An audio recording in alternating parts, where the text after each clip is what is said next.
Hello, this is Roland Fergond, your council chairman of DYCCG, former banker. Well, I'm still a banker, but I'm not the head banker. That is now Noah's job.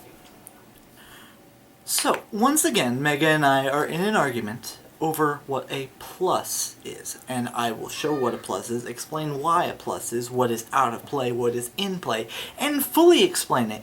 Because last time my little bit about the grave didn't fully cover it. So apparently, I have to fully explain why card advantage is the way it is in Yu-Gi-Oh!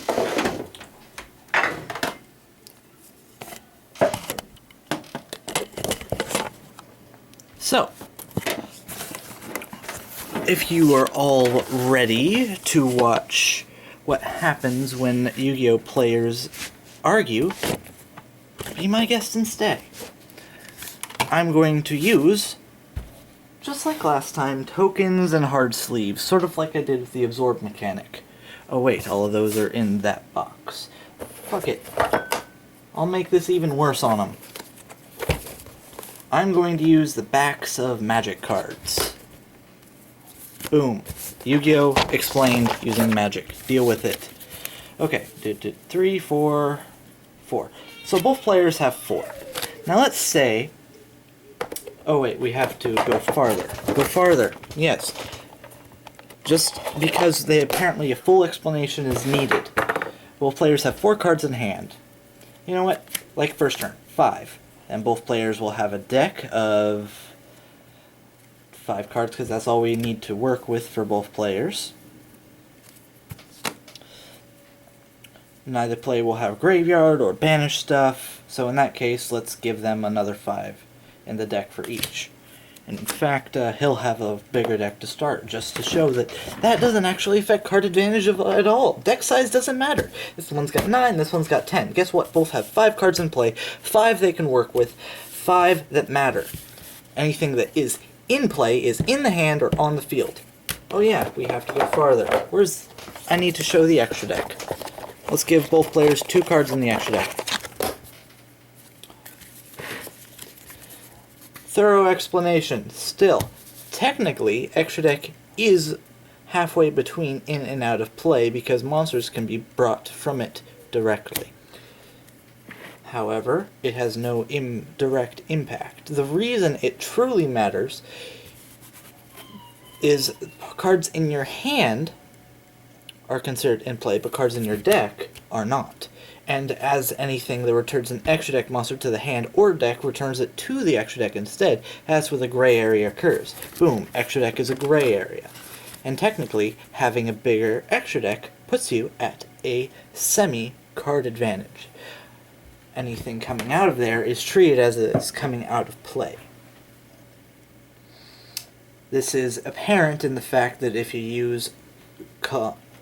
Okay, we'll consider it out of play because compulsory evacuation device or any other return to hand effect or shuffle to deck effect, particularly return to hand, if it targets a monster not from the extra deck, will return to your hand. It'll still be in play and you'll be able to use it later more easily than if it's returned to the extra deck on, say, compulsing a 101.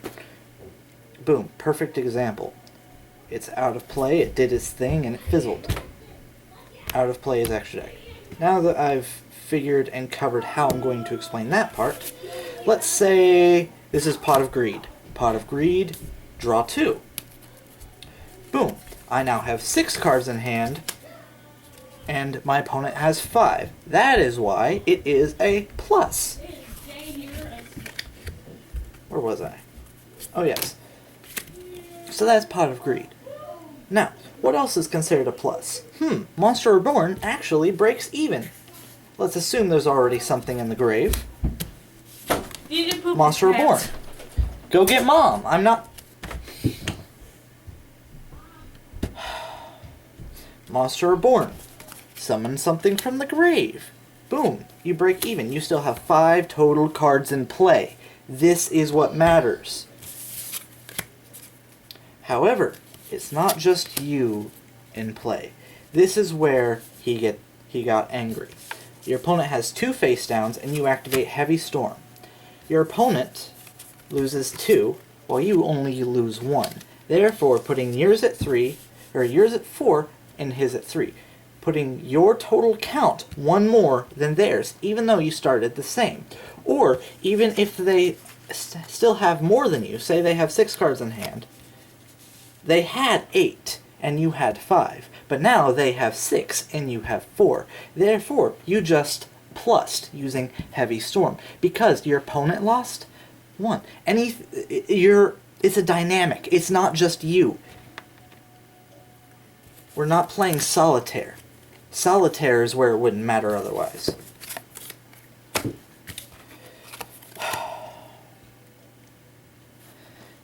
Does anyone else understand this? I'm sure there are, but I'm tired of arguing with them. By the same token, if you activate Mirror Force while your opponent attacks with 5 monsters, and it goes through completely, they had nothing else, you started with 5 total, they had 5 total. But now, you just got a +4. Mirror Force, in some situations, is a +4. You know why? 5 and 5, we were both at 0 for the net. There is a constant ratio of who currently has more. At that point, it was 0. In fact, to make it easier to understand, the total of the duel, the other number that matters more, whoever has the biggest number is more likely to win in the long run. Right now, they're up on me by 1. They currently have a +1 total on me. They have 5 monsters and 1 in hand, but I use Mirror Force. So I take out 5 of theirs with 1 of mine.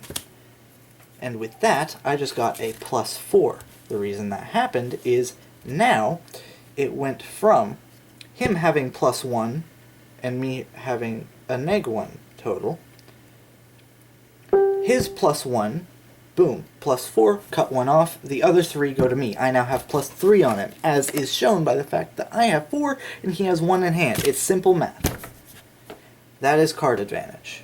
In total, fully explained, boom.